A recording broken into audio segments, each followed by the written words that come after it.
ያ መተዛዘናችን ኢትዮጵያዊ ሲባል የምንኮራበት ባህላችን፣ እምነታችን የአንድ ሰው ጉዳት የሌላውም ጉዳት የነበረበት ሰፈር ውስጥ እንኳን ሰው ሲሞት ከሐዘን ብዛት የሁሉም ሰው ቤት ቴሌቪዥን ዳንቴል የሚለብስበት ሁሉም ተባብሮ በአንድነት ድንኳን ተክሎ አብሮ አዝኖ የሚቀብርበት ያ ምርጡ ጊዜ ከጊዜ ወደ ጊዜ እየተሸረሸረ ሁሉም ራስ ወዳድነትና ጭካኔ እየነገሰበት የሰው ሞት የቀለለበት ለሬሳ ክብር የማይሰጥበት እየሆነ እየመጣ ነው። እጅግ ልብ ይሰብራል። ትናንት በበጎ ስራዎቿ በተጠራችበት ቦታ ሁሉ በመገኘት በሙያዋ ብዙዎችን የረዳች ሩህሩህ ለሰው አዛኝ የሆነች የጥበብ ሰው በትናንትናው ዕለት በጠዋት ከወዳጆቿ ጋር ለነበራት ቀጠሮ ገላዋን ታጥባ ተዘጋጅታ ለቀጠሮዋ 30 ደቂቃ ሲቀራት በድንገት ሕይወቷ አልፎ እንደተገኘች ነግረናችሁ ነበር።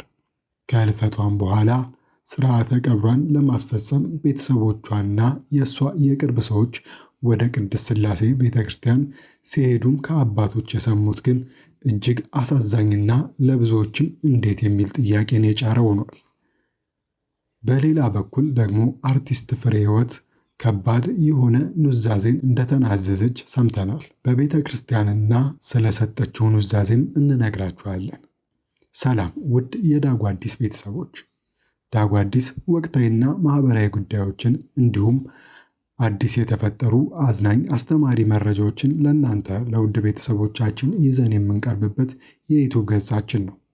እናንተም ለቻናላችን አዲስ ከሆናችሁ ቪዲዮውን ከመጀመራችሁ በፊት ፔጁን ሰብስክራይብ በማድረግ እንዲሁም ቤተሰብ ከሆናችሁ ላይክ በማድረግ እንድትጀምሩ እያበረታታን ወደ ዛሬው መረጃችን እናልፋለን።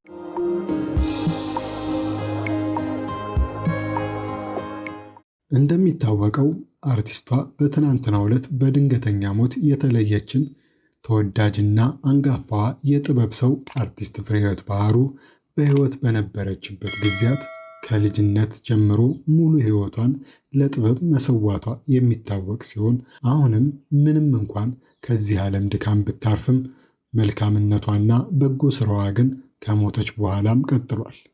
አርቲስት ፍሬሕይወት በሕይወት በነበረችበት ወቅት ቀደም ብለን እንደነገርናችሁ በጎ ስራ ላይ አብዝታ ትሳተፍ ነበረና የዓይኔ ብርሃን እኔ ካለፍኩ በኋላ ምኔ ነው ብርሃናቸውን አጥተው ማየት ላልቻሉ ወገኖቼ ሁለቱንም የዓይኔን ብሌን እለግሳለሁ ብላ ቃል ገብታ ነበር። ይህንንም በኑዛዜ አስተላልፋ በኑዛዜዋ መሰረት የዓይን ብሌኖቿን በመለገስ ለሁለት ብርሃናቸውን ላጡ ሰዎች የማየት ዕድል እንዲያገኙ አድርጋለች። እንደምናስታውሰው ከቅርብ ጊዜ ወዲህ በርካታ ታዋቂ ሰዎች በሕይወት እያሉ የዓይን ብሌናቸውን ማየት ለተሳናቸው ሰዎች መናዘዝ የተለመደ እየሆነ መጥቷል። እነዚህ አንጋፋና ታዋቂ የጥበብ ሰዎች በሕይወት እያሉ ደከመኝ ሰለቸኝ፣ ክፍያው አነሰ ሳይሉ ሙያቸውን አክብረውና አድናቂያቸውን ወደው ሕዝቡን አክብረው ሲሰሩ የቆዩ ቢሆንም አሁን ደግሞ ምንም እንኳን ሕይወታቸው ከዚህ ዓለም ድካም ብታርፍም ሕዝባቸውን ባላቸው ነገር ሁሉ ማገልገል ግን አላቆሙም። በዚህም የተነሳ አርቲስቷ በሕይወት ዘመኗ በዓይኔ 3 ጊዜ ለማየት በማለት የገባችውን ቃል ተፈጻሚ ሆኗል።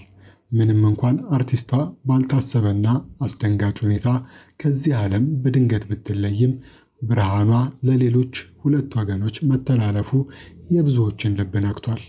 የኢትዮጵያ ደምና ህብረ ሕዋስ ባንክ አገልግሎት የአርቲስት ፍሬሕይወት ባህሩን የዓይን ብሌን ለመውሰድ የቻለው በወንድሟ ድንበሩ ባህሩ እና በቤተሰቦቿ መልካም ፈቃድ መሆኑን አስታውቋል።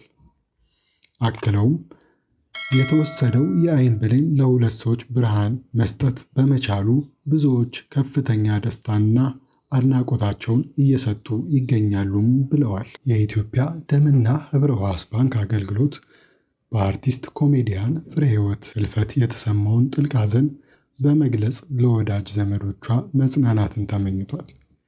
ይሄ የአርቲስቷ ተግባር የሕይወትና የብርሃን ስጦታ ሲሆን የሰውነት ክፍሎችን የመለገስ ልማድ ሁሉም ኢትዮጵያዊ ሊያደርገው የሚገባ ተግባር ነው በማለትም ተናግረዋል። ሌላው አነጋጋሪና አሳዛኝ ነገር ደግሞ የቅድስት ሥላሴ ቤተ ክርስቲያን የቀብር ቦታ እጅግ ከፍ ያለና የተጋነነ ክፍያ መጠየቁ ብዙዎችን ቅር ያሰኘና ያስቆጣ አነጋጋሪም ጉዳይ ሆኗል። ጉዳዩም እንደዚህ ነው።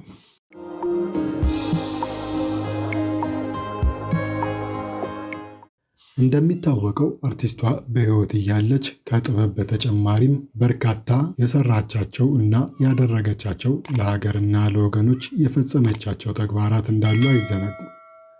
በተጨማሪም ወዳጆቿና ጓደኞቿ ያረፉበት ቦታ ለማረፍ ታስቦ የነበረ ቢሆንም ለቀብር የተጠየቀው ከፍተኛ ክፍያ ግን ይህን ያህል ንግድ ነው እንዴ የተያዘው የሚል አስተያየትን ከየቦታው አሰምቷል።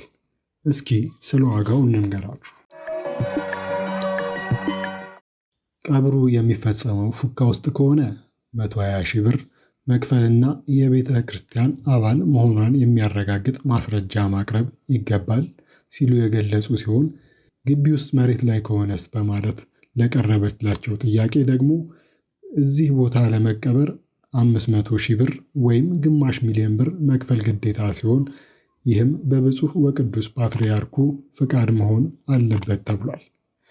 ሪፖርቱን ያቀረቡት አቶ ቴዲ ካሳ እንደገለጹት ቅድስት ሥላሴ ግቢ ውስጥ የቀብር ቦታ እንደሌለ የተነገራቸው ሲሆን ቦታ ያለው ጎረቤት በዓለ ወልድ ቤተ ክርስቲያን መሆኑንም ተነግሯቸዋል። ክፍያውንም ከፍሎ ለሚቀበር ሰው የቀብር አስፈጻሚ መኪና ጭምር ማቅረብ እንደሚችሉ የተነገራቸው ሲሆን ሪፖርቱን ያቀረቡት ወገን አርቲስት ፍሬሕይወት ባህሩ ቤተ ክርስቲያኗን በሙያዋ አስተዋጽኦ አገልግላለች ሲሉ በገንዘብ ምክንያት ይህን ያህል መመዘኗ ተገቢ አለመሆኑን ተችተዋል።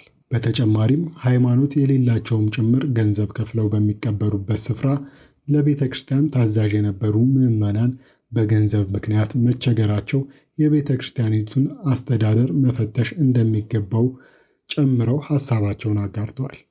በሌላ በኩልም አርቲስቷ በሕይወት በነበረችበት ወቅት ቤተ ክርስቲያኗ ጥሪ ባደረገችላት ጊዜ ሁሉ በበጎ ፈቃደኝነት በመገኘት ያበረከተቻቸው አስተዋጽኦች ቀላል የሚባሉ እንዳልሆኑና በገንዘብ ቢተመኑ ቢበልጡ እንጂ አያንሱም በማለት ለእሷ ቅርብ የሆኑ ሰዎች በሰሙት ነገር እጅግ ማዘናቸውን ተናግረዋል። በዚህም ምክንያት ቆሞ ኑሯል ያልተባለው ሕዝባችን ሞቶም መቀበሪያ ሲያጣ ወዴት እየተጓዝን ነው የሚል ጥያቄ የብዙዎች ደውል ሆኗል።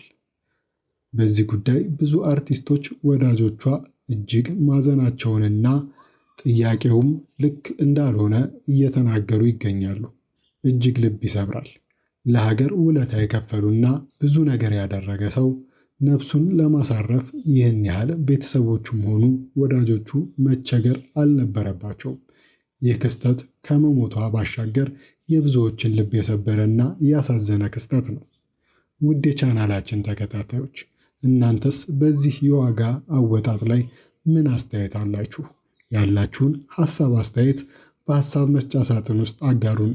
እኛም የሰጣችሁንን ሐሳብና አስተያየት ሰብስበን ለሚመለከታቸው ሁሉ እንደምናደርስ ከወዲሁ ቃል እየገባን የአርቲስት ፍሬሕይወት ባህሩ ነፍስ ከደጋጎች ትረፍ እያለን ለወዳጅ ዘመዶቿ እንዲሁም ለአድናቂዎቿ መጽናናትን እንመኛለን።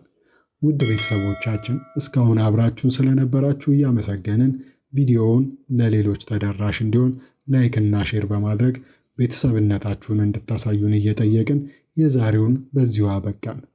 ዳጉ አዲስ ታማኝ የመረጃ ምንጭ ዳጉ